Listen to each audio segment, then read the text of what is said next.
नमस्कार, संकल्प क्लासेस के YouTube चैनल पर आपका हार्दिक स्वागत है। चालू करते हैं अपन आज की करंट अफेयर की क्लास। लेकिन चालू करने से पहले जो कल मैंने करंट अफेयर की क्लास में क्वेश्चन दिए थे, सबसे पहले अपन उनका आंसर देखते हैं। सबसे पहले एक बहुत अच्छी लाइन लिखी है सुरेंद्र सुथार ने। इन्होंने लिखा है, जिनमें अकेले चलने का हौसला होता है उनके पीछे एक दिन काफिला होता है। बहुत बढ़िया लाइन है।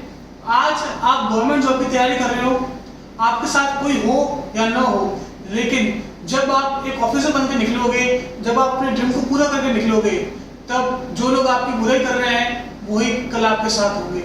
इस बात को ध्यान रखना और हमेशा मोटिवेट रहकर पढ़ाई करते रहना। इसी हौसले के साथ चालू करते हैं अपन आज की क्लास, जिसमें सबसे पहले मैंने क्वेश्चन पूछा था आंध्र प्रदेश का गवर्नर। आंध्र प्रदेश का गवर्नर कौन है? आंध्र प्रदेश का गवर्नर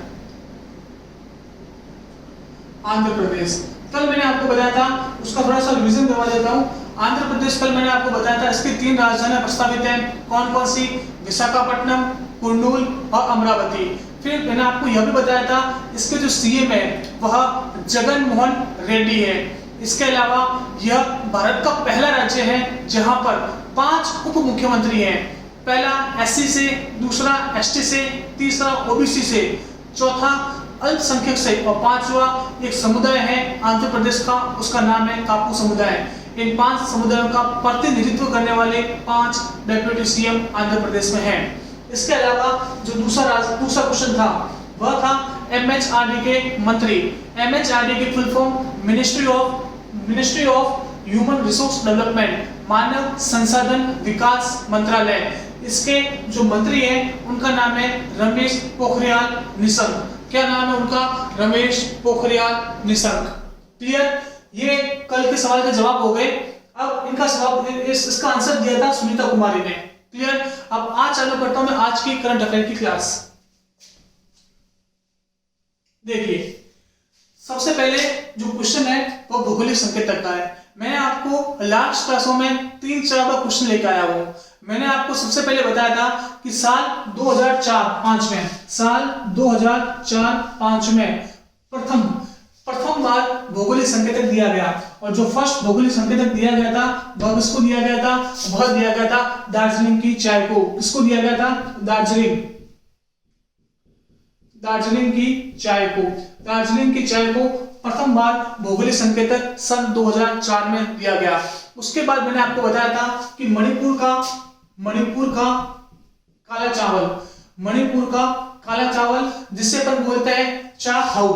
क्या नाम था उसका? चा खाऊ चावल। चा खाऊ चावल, उसको भौगोलिक संकेतक दिया गया। उसके बाद टेराकोटा, जो कहां का था? गोरखपुर का था। कहां का? गोरखपुर का टेराकोटा। गोरखपुर का टेराकोटा, उसे भौगोलिक संकेतक दिया गया। उसके बाद मैंने आपको बताया था कश्मीर की केसर। कहां की केसर? कश्मीर की केसर। कश्मीर की केसर, उसको भौगोलिक संकेतक दिया गया। उसके बाद मैंने क्या बताया था आपको? उसके बाद मैंने बताया था आपको सोहराई खोबर पेंटिंग। कौन सी पेंटिंग थी? सोहराई खोबर पेंटिंग। सोहराई खोबर पेंटिंग। और यह कहां की पेंटिंग थी? यह पेंटिंग थी झारखंड की। इसको भी जीआई टैग दिया गया। और उसके बाद एक था रुमाल। उस रुमाल का नाम था तेलिया रुमाल। तेलिया रुमाल, जो था तेलंगाना का, उसे जीआई टैग दिया गया। अभी वर्तमान में इन 4-5 चीजों को जीआई टैग दिया गया है। वापस रिवाइज करवा रहा हूं। सबसे पहले दिया गया मणिपुर का काला चावल, जिसे अपन बोलते हैं चा खाऊ चावल। दूसरा गोरखपुर का टेराकोटा। तीसरा कश्मीर की केसर। सोहराई खोबर पेंटिंग, कहां की? झारखंड की। तेलिया रुमाल, तेलंगाना का। और अभी वर्तमान में 2 चीजों को दिया गया जीआई टैग, और वो 2 चीजें कौन कौन सी हैं? देखिए, वो 2 चीजें हैं तंजावुर नेति वर्क। क्या नाम है? तंजावुर नेति वर्क। और दूसरा है अरुम्बगुर वुड कार्विंग। अरुम्बगुर वुड कार्विंग, इनको जीआई टैग दिया गया है। और क्वेश्चन पूछा गया है कि ये दोनों कौन से राज्य से संबंधित है। देखिए, तंजावुर नेति वर्क और अरुम्बबूर वुड कार्विंग। यह क्या होता है? देखिए, ये एक वुडन बॉक्स होता है। वुडन बॉक्स के ऊपर एक वुडन बॉक्स के ऊपर कार्विंग की जाती है, खुदाई की जाती है। इस कारण यह तमिलनाडु राज्य की बहुत प्रसिद्ध है। इसका वर्तमान में तंजावुर नेटिव वर्क और अरुम्बबूर वुड कार्विंग को जीआई टैग दिया गया, जो तमिलनाडु राज्य से संबंधित है। उम्मीद करता हूं कि सवाल क्लियर हुआ होगा। अब मैं आपको बताता हूं कि यह जो जीआई टैग दिया जाता है, अर्थात जो भौगोलिक संकेतक दिया जाता है, वह एक कानून के तहत दिया जाता है। क्या है? एक कानून के तहत जीआई टैग भारत में दिया जाता है, और उस कानून का नाम क्या है? उस कानून का नाम है geographical indication of goods registration and protection act 1999। कौन से एक्ट के तहत दिया जाता है? 1999। ध्यान रखना, एग्जाम में पूछ लेगा जीआई टैग कौन से एक्ट के तहत दिया जाता है, तो आपको ध्यान रखना पड़ेगा geographical indication of goods bracket में रजिस्ट्रेशन एंड प्रोटेक्शन एक्ट 1999। अगर मैं हिंदी में बात करूं तो माल का भौगोलिक उपदर्शन रजिस्ट्रीकरण और संरक्षण अधिनियम 1999 के तहत जीआई टैग दिया जाता है। उम्मीद करता हूं कि यह भी चीज आपको क्लियर हुई होगी। जीआई टैग 1999 एक्ट के तहत दिया जाता है। इसके अलावा यह जो जीआई टैग दिया जाता है वह एक मिनिस्ट्री, उसका नाम है वाणिज्य मिनिस्ट्री, वाणिज्य मंत्रालय। क्या नाम है? वाणिज्य मंत्रालय द्वारा दिया जाता है। क्या नाम है? कॉमर्स मिनिस्ट्री के द्वारा जीआई टैग दिया जाता है। वर्तमान में जो कॉमर्स मिनिस्टर हैं उनका नाम क्या है? उनका नाम है पीयूष गोयल। वर्तमान में कॉमर्स मिनिस्टर कौन है? वर्तमान में कॉमर्स मिनिस्टर है पीयूष गोयल। और पीयूष गोयल वर्तमान में कॉमर्स मिनिस्टर होने के साथ साथ रेल मिनिस्टर भी है। उम्मीद करता हूं कि ये सब चीज इस क्वेश्चन के बारे में आपको समझ में आई होगी। ठीक है, आज एक नई चीज मैंने बताई है और वो है इस एक्ट के बारे में। एक्ट का नाम वापस ध्यान रखना, geographical indication of goods registration and protection act 1999। Hindi में माल का भौगोलिक उपदर्शन रजिस्ट्रेशन और संरक्षण अधिनियम 1999 के तहत जीआई टैग दिया जाता है। उम्मीद करता हूं कि समझ में आया होगा। चलता हूं अगले सवाल की तरफ।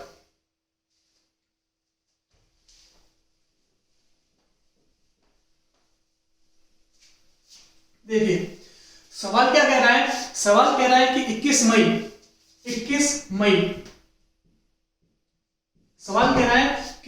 मई जो राजीव गांधी की पुण्यतिथि है, राजीव गांधी की पुण्यतिथि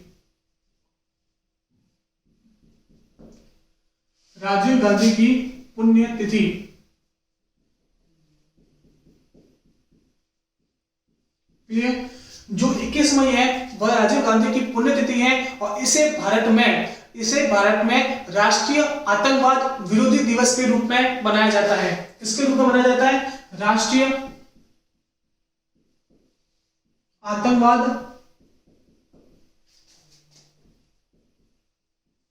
विरोधी दिवस, राष्ट्रीय आतंकवाद विरोधी दिवस के रूप में बनाया जाता है। क्लियर? 21 मई जो राजीव गांधी की पुण्यतिथि है उसे राष्ट्रीय आतंकवाद विरोधी दिवस के रूप में बनाया जाता है। तो क्वेश्चन पूछ रहा है कि राजीव गांधी जो भारत के पूर्व प्रधानमंत्री थे उनकी हत्या कौन से साल में हुई?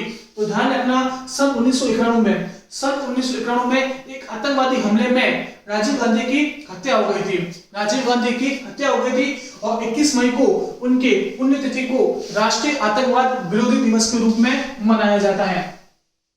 क्लियर? अब मैं बात करता हूं कि राजीव गांधी की जो हत्या हुई थी वह किसने की थी? एक है लिट्टे एक आतंकवादी संगठन था। लिट्टे एक आतंकवादी संगठन था जो कहां पर एक्टिव था? यह एक्टिव था श्रीलंका के अंदर। और उसी की एक मेंबर ने राजीव गांधी को माला के साथ बम से उड़ा दिया, माला पहनाकर बम से उड़ा दिया। यह लिट्टे कौन से देश में संबंधित था? यह लिट्टे श्रीलंका से संबंधित था। अब आपसे एक सवाल मैं पूछ रहा हूं कि सद्भावना दिवस के रूप में, सद्भावना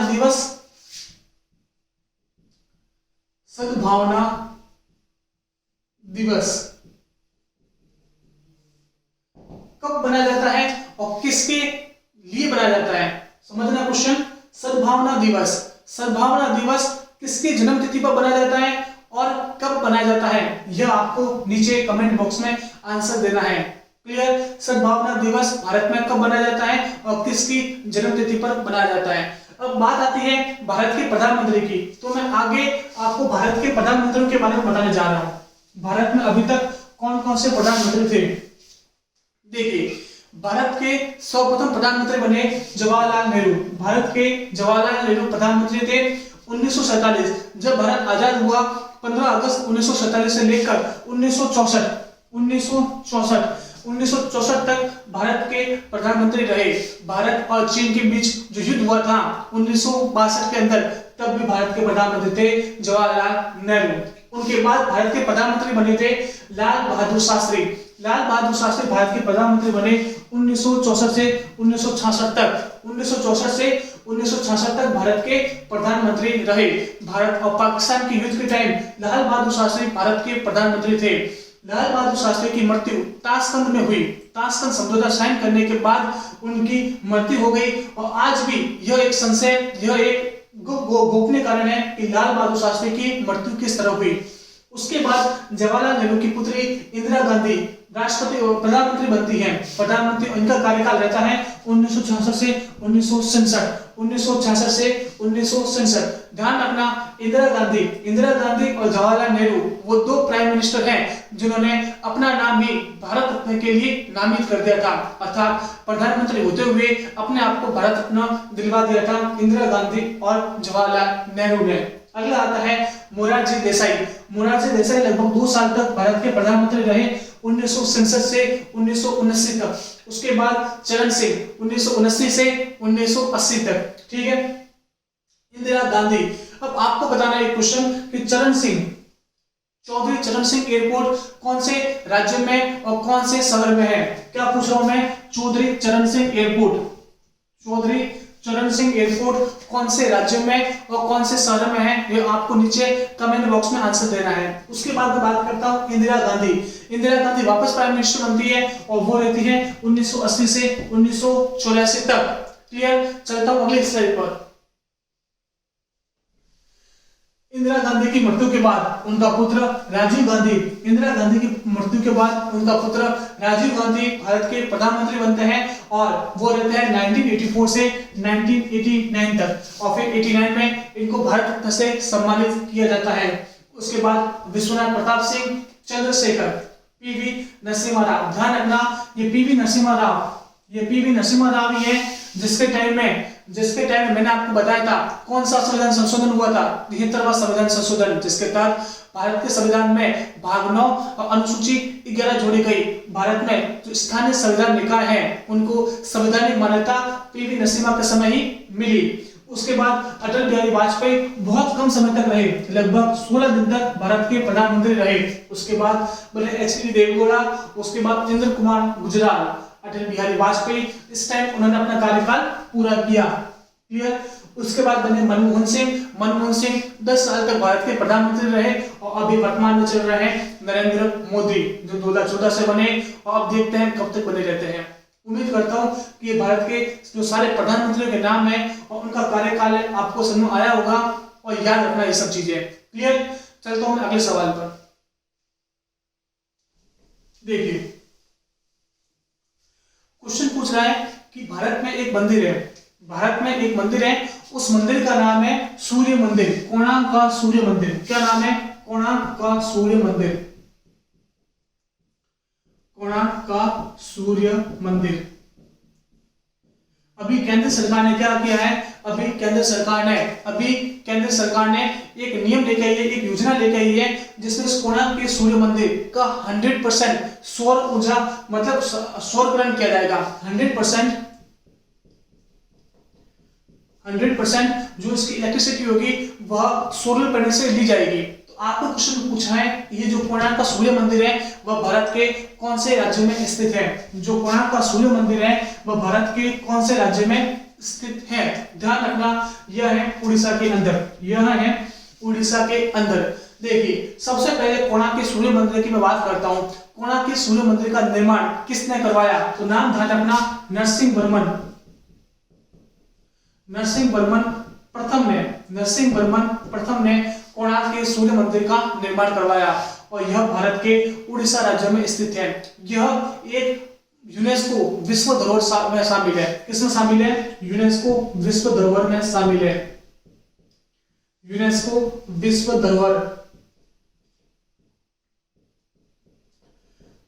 विश्व धरोहर में शामिल है। अब आपको बताना है कि कोणार्क के सूर्य मंदिर को विश्व धरोहर में कौन से साल शामिल किया गया? क्लियर बात। उसके बाद मैं बात करता हूं कि कोणार्क के सूर्य मंदिर को एक अन्य नाम से जाना जाता है। उस अन्य नाम क्या है? उनका नाम है ब्लैक पेगोडा।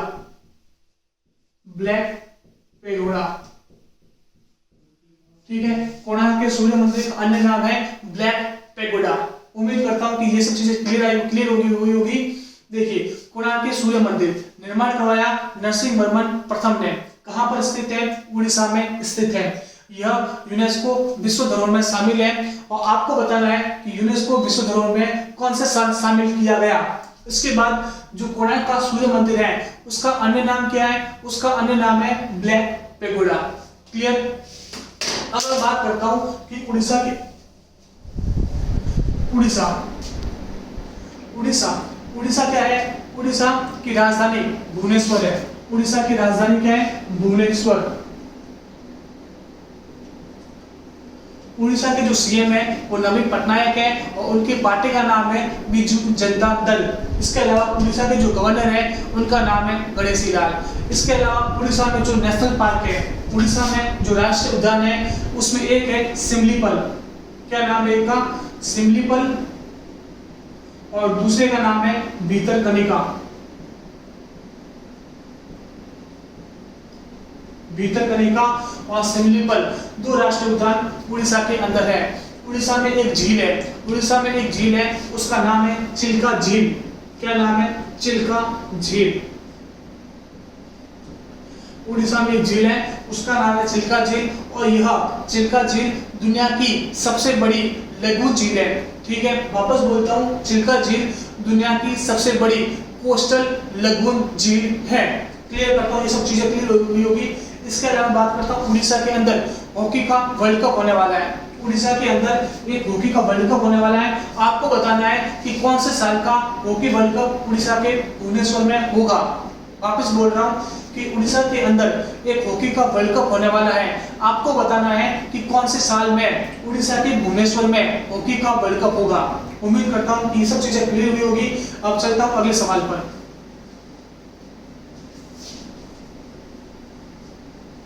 देखिए अब अगला सवाल बहुत महत्वपूर्ण है। नियुक्तियों के अंदर यह सवाल काफी बार पूछा जाता है। क्वेश्चन क्या पूछ रहा है कि नाबार्ड मतलब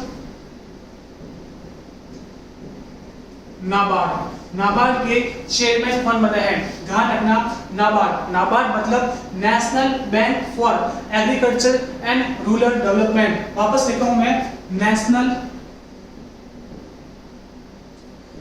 national bank for agriculture, national bank for agriculture and rural development. Clear? ये इसका इंग्लिश नाम है। नाबार्ड मतलब national bank for agriculture and rural development. अगर मैं हिंदी में बात करूं तो इसका नाम आएगा राष्ट्रीय कृषि व ग्रामीण विकास बैंक। देख रहा हूं मैं यहाँ पे राष्ट्रीय कृषि एवं ग्रामीण विकास बैंक, राष्ट्रीय कृषि एवं ग्रामीण विकास बैंक। क्लियर? देखिए नाबार्ड की फुल फॉर्म होती है national bank for agriculture and rural development. Hindi में इसकी फुल फॉर्म होती है राष्ट्रीय कृषि और ग्रामीण विकास बैंक।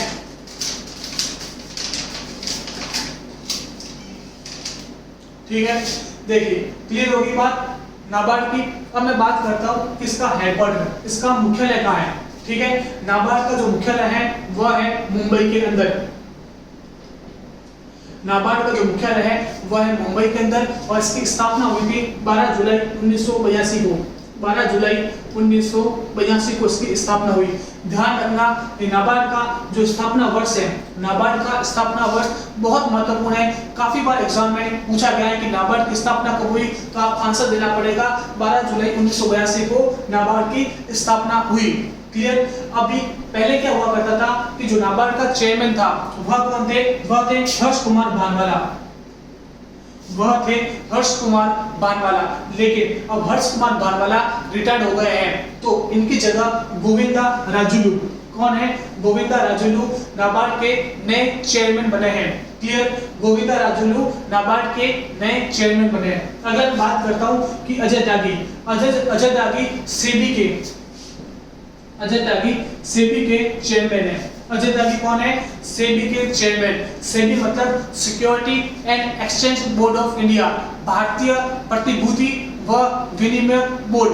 हिंदी में बोल रहा हूँ, भारतीय प्रतिभूति व विनिमय बोर्ड के जो चेयरमैन है वह है Ajay Tyagi, security and exchange board of India. अगला मोहम्मद मुस्तफा। मोहम्मद मुस्तफा है वह है सिडबी के चेयरमैन। सिडबी के चेयरमैन है मोहम्मद मुस्तफा। सिडबी मतलब small industrial development bank of India.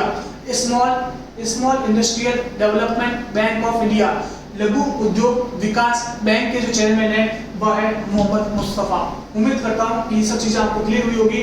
Ajay Tyagi किसके चेयरमैन है, मोहम्मद मुस्तफा किसके चेयरमैन है, और गोविंद राजुलू जो भी वर्तमान में नाबार्ड के चेयरमैन बने हैं। चलता हूं अगले सवाल पर।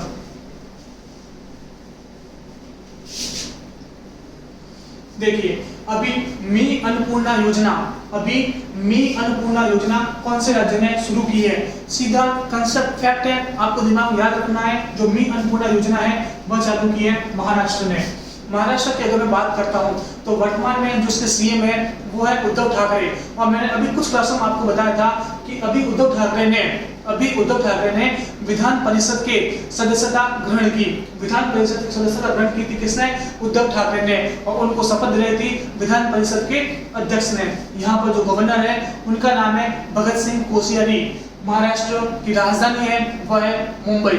इसके अलावा जो महाराष्ट्र में जो नेशनल पार्क है उनकी बात करता हूँ तो सबसे पहला है संजय गांधी नेशनल पार्क, संजय गांधी राष्ट्रीय उद्यान। राष्ट्रीय उद्यान की बात कर रहा हूं मैं, कौन कौन से हैं? संजय गांधी राष्ट्रीय उद्यान। दूसरा आ जाएगा तड़ोबा नेशनल पार्क, तड़ोबा संजय गांधी। तीसरा आ जाएगा चंदोली नेशनल पार्क। और उसके बाद आ जाएगा नवेगांव नेशनल पार्क। क्लियर। अब देखना महाराष्ट्र में कौन कौन से राष्ट्रीय उद्यान है, तो संजय गांधी, तड़ोबा, चंदोली और नवेगांव, ये सब महाराष्ट्र में नेशनल पार्क है। बात करता हूं अगले सवाल पर।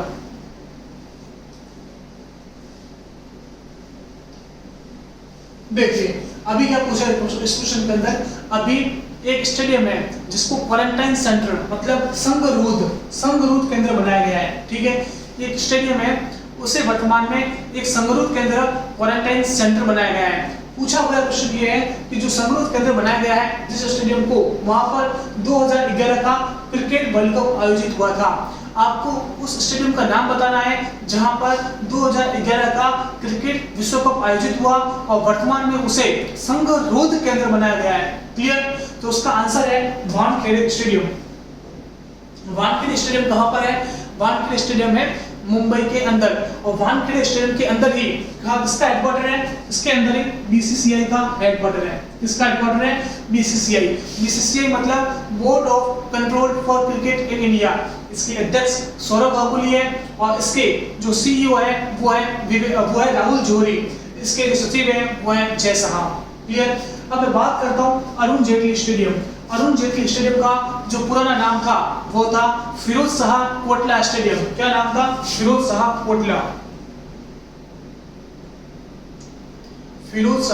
कोटला स्टेडियम। और उसका नाम परिवर्तित करके क्या किया गया? उसका उसका नाम परिवर्तित करके किया गया अरुण जेटली स्टेडियम। क्लियर। अब अरुण जेटली भारत के पूर्व वित्त मंत्री थे, इन्हीं के काल में जीएसटी आया। अरुण जेटली को वर्तमान में 2019 में पद्म विभूषण से भी सम्मानित किया गया। उम्मीद करता हूँ ये सब चीजें आपको क्लियर हुई होगी। एडन गार्डन कहाँ है? वो है कोलकाता के अंदर। एडन गार्डन है कोलकाता के अंदर है एडन गार्डन। और मैंने आपको बताया था जो कोलकाता है वह किस नदी के किनारे बसा हुआ है? तो आ जाएगा हुगली नदी के किनारे बसा हुआ है कोलकाता। उसके बाद ग्रीन पार्क स्टेडियम कहाँ पर है? वह है कानपुर के अंदर। ग्रीन पार्क स्टेडियम कहाँ है? वह है कानपुर में। ग्रीन पार्क स्टेडियम है कानपुर में। उम्मीद करता हूँ ये सब चीजें आपको क्लियर हुई होगी। चलता हूँ अगले सवाल पर।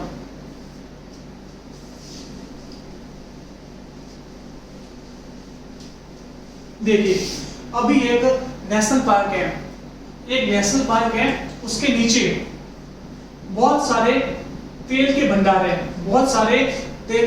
हैं।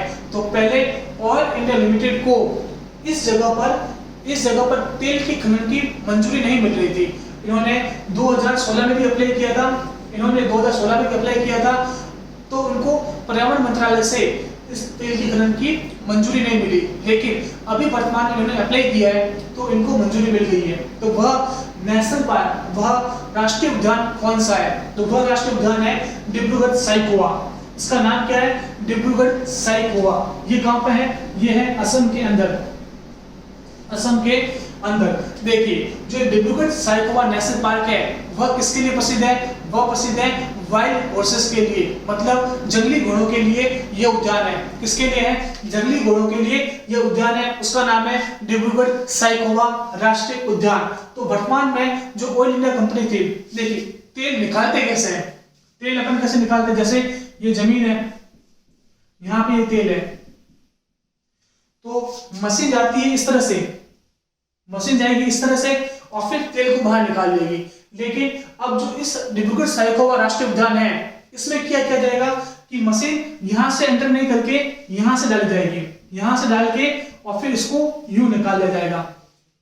मतलब जो राष्ट्रीय उद्यान तो यहां तक ही है, इसके बाहर से मशीन डाल करके तेल को यहां से यूं निकाल लिया जाएगा। इस तरह से राष्ट्रीय उद्यान, इस तरह से जो पर्यावरण है उसकी भी हानि नहीं होगी, जो यहाँ पे वाइल्ड हॉर्सेस है उनको भी कोई परेशानी नहीं होगी और तेल का खनन भी हो जाएगा। यह कहां पर है? वह है असम के अंदर।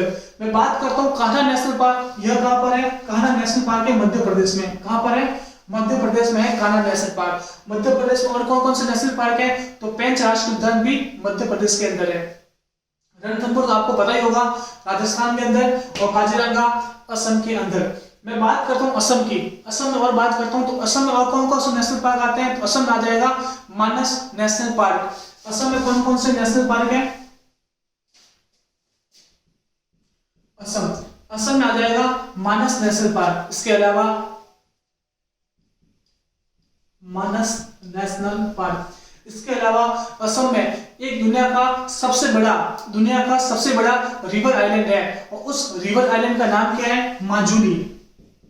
Majuli river island. और यह कौन सी नदी पर है? तो यह ब्रह्मपुत्र नदी पर है। उम्मीद करता हूं कि ये सब चीजें आपको क्लियर हुई होगी। ब्रह्मपुत्र नदी मैंने आपको पहले बता रखी है, तिब्बत से निकलती है, उसका नाम वहां पे होता है सांगपो, अरुणाचल प्रदेश में भारत से प्रवेश करती है। अब मैं बात करता हूँ अरुणाचल प्रदेश में कौन से स्थान से प्रवेश करती है? तो आ जाएगा नामचा बरवा से अरुणाचल प्रदेश में प्रवेश करती है। उसके बाद असम में जाती है, असम से बांग्लादेश में चली जाती है, जहां पर इसका नाम जमुना हो जाता है। और फिर बांग्लादेश में यह जमुना गंगा के साथ मिलकर मेघना के नाम से कहां पर गिर जाती है? बांग्लादेश में गिर जाती है। ये सब मैंने आपको पिछली क्लास में करवा रखा है। अगर आपने नहीं देखी है तो मेरी पिछली क्लास एक बार देखना, आपको सारे कंसेप्ट क्लियर हो जाएंगे। चलता हूं अगले सवाल पर। देखिए, यह सवाल क्या बोल रहा है? यह सवाल बोल रहा है कि सोरा किस देश की संसद का नाम है? देखिए, जिस तरह से हमारे देश में पार्लियामेंट का नाम, पार्लियामेंट जो विधान पार्लियामेंट है उसको अपन संसद बोलते हैं, उसी तरह से अफगानिस्तान में जो पार्लियामेंट होती है उसको अपन क्या बोलते हैं? सोरा बोलते हैं। क्लियर? तो अफगानिस्तान की संसद का नाम क्या है? वह है सोरा। इसके अलावा जो मालदीव, जो ईरान और जो मलेशिया है, इनकी जो संसद का नाम है वो क्या है? वो है मजलिस। क्या नाम है? मजलिस। मजलिस नाम है मालदीव, ईरान और मलेशिया की पार्लियामेंट का। जापान की पार्लियामेंट का नाम मैंने आपको बहुत बार बताया है, जापान की पार्लियामेंट, क्या नाम है इसका? डाइट। रूस की पार्लियामेंट का नाम भी मैंने आपको बताया है, वो है ड्यूमा। इसके अलावा एक नाम ध्यान रखना, वो है भूटान। भूटान की पार्लियामेंट, उसका नाम है सोगडू। क्या नाम है? भूटान की पार्लियामेंट का नाम ध्यान रखना, इसका नाम है सोगडू। इसके अलावा चाइना का नाम है नेशनल पीपल्स असेंबली, चाइना की पार्लियामेंट का नाम।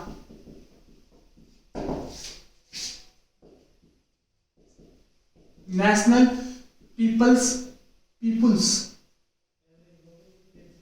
National People's Assembly, National People's Assembly China के पार्लियामेंट का नाम है। और पोलैंड के पार्लियामेंट का नाम है पोलैंड की पार्लियामेंट का नाम है सेजम, SCJM। इस तरह से ये सब पार्लियामेंट के नाम है। एक बार मैं वापस रिवाइज करवा रहा हूं, कौन कौन से? 16 है अफगानिस्तान की पार्लियामेंट, मालदीव, ईरान और मलेशिया की पार्लियामेंट का नाम है मजलिस, जापान की पार्लियामेंट का नाम डाइट, रूस की पार्लियामेंट का नाम ड्यूमा, पोलैंड की पार्लियामेंट का नाम। यह क्वेश्चन एक बार एग्जाम में पूछा गया है कि पोलैंड की पार्लियामेंट का नाम, तो ध्यान रखना सेजम है पोलैंड की पार्लियामेंट का नाम। भूटान की पार्लियामेंट का नाम है सोगडू। इसके अलावा चाइना की पार्लियामेंट का नाम नेशनल पीपल्स असेंबली। यह आज का अंतिम सवाल था। उम्मीद करता हूं कि आपको क्लास अच्छी लगी होगी, समझ में आई होगी। अपन क्लास को आज यहीं तक रखते हैं, मिलते हैं कल की वाली क्लास में। क्लास को ज्यादा से ज्यादा लाइक, शेयर और कमेंट करें। अगर आपका कोई सजेशन हो तो नीचे कमेंट बॉक्स में अवश्य दें, और मेरी जो क्लास में जो क्वेश्चन पूछे थे उनका आंसर भी नीचे दें। आज क्लास यहीं तक करते हैं, धन्यवाद।